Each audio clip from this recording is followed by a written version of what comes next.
Let's take you to Canberra now, where the Treasurer Wayne Swan is speaking to Radio National's Fran Kelly. From events in Europe, in particular, is a very big revenue hit. So we've had to take the tough decisions to make savings, to return to surplus in 12-13, to send that message to the world that this economy is in good shape.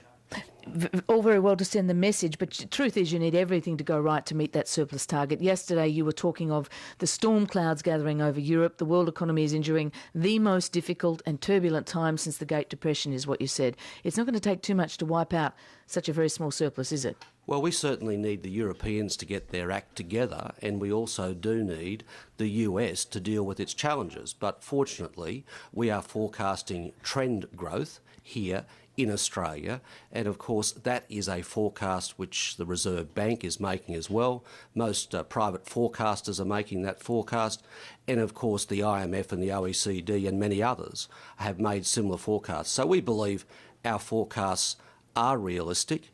We do have a very strong investment pipeline, and indeed investment in resources was just upgraded just yesterday from something like $430 billion to $455 billion. What we're trying to do here is to strike the right balance between keeping the budget in good shape on the one hand and supporting jobs and growth on the other.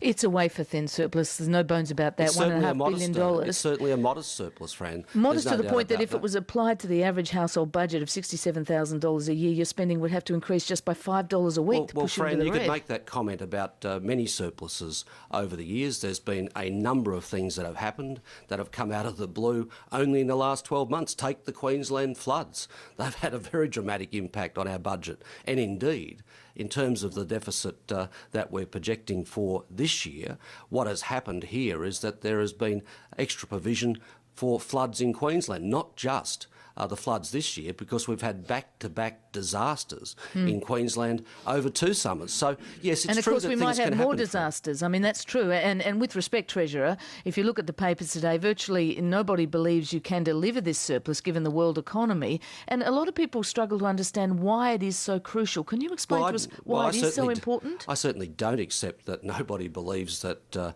we're not going to grow by 3.25%, Fran. That is trend growth. You will find that figure is replicated not only in many of the international agencies that make judgments about our economy, such as the OECD, but it is also replicated by the Reserve Bank, and it is also replicated by many private forecasters. So I think we just have to distinguish between what you might call some of the tabloid reaction and what some of those who work on these matters are saying. We've got really 2 camps. There's a group of people out there that says it doesn't matter whether we return to surplus, and there's a group of people out there that say we should be really wielding the axe much harder than the very significant savings we've made in this budget. We've charted a middle course, and why have we charted that middle course?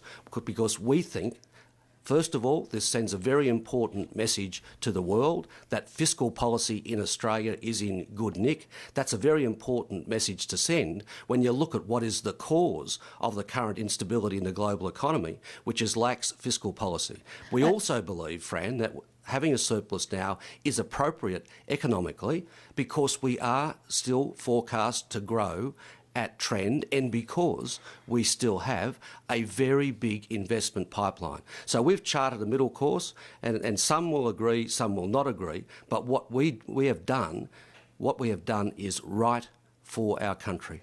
And if you accept it's important and appropriate, as you've just argued, I guess you have to accept too it's also going to be difficult because, just to go on again about the fragility of this surplus, the Australian dollar, it's the $1.5 billion surplus in your figures is predicated on an Aussie dollar at 101 cents to the greenback. A rise in the Australian dollar by just a few cents, and let's face it, we've seen it up to $1.10 in the last 12 months, would wipe away the surplus. Nothing you can do about that. Well, Fran, you can make that comment about any surplus at any time delivered by anybody. There are a whole set of assumptions that are made in the forecast.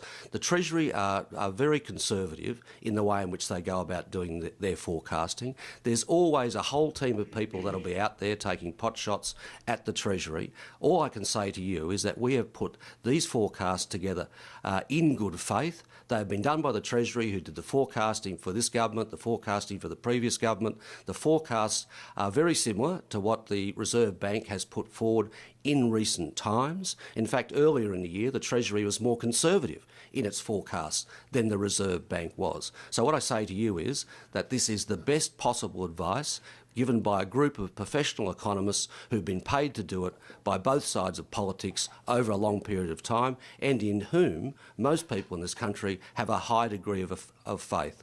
It's 17 minutes to 8 on Breakfast. Our guest this morning is the Federal Treasurer Wayne Swan. Treasurer, the opposition has complained of accounting gymnastics to engineer the surplus, and they point to the $1.4 billion in nation-building road and rail projects brought forward to this financial year, which inflates the deficit this year but helps to engineer a surplus after that. Would that have been achieved? Would your surplus have been achieved if you hadn't changed that around? Well, there certainly have been some deferrals and there have been some bring forwards, and that is entirely normal in any budget process. When it comes to the acceleration of investment in infrastructure of $1.4 billion, I'm proud of that because that's important. Things are still relatively weak in what is called the non-residential construction sector. We did have the capacity to accelerate some projects, so we brought them forward. That's important. What we also brought forward as well was a prepayment in terms of flood money to Queensland, entirely legitimate. And there are also additional expenses in this year from previous floods and natural disasters around Australia. They are the sorts of things that the opposition won't tell you about when they talk about and make their allegations about how the surplus has been achieved. The fact is that these bring forwards, if you like, are unavoidable or essential, and we certainly don't apologise for them, and there is nothing abnormal about them. What about one of the major savings measures is the one-off 2.5% efficiency dividend across the Commonwealth Public Service? Now, the CPSU says that could result in as many as 3,000 jobs going. How many public servants will lose their job? Well, I don't believe there'll be any forced redundancies, and I don't necessarily accept those sorts of characterisations of the efficiency dividend. It's very important. It's not a magic pudding. I mean, how do you cuddle this money out? Look, we've got to tighten our belt. We make no apologies for that. There is belt tightening going on across a range of areas, and it's very important for the public sector to be part of that. But of course, there are plenty of people who move in and out of the public service on a regular basis. What we will do, and what we have said to the public service, is that we'll make these savings, which should be targeted to the more discretionary areas.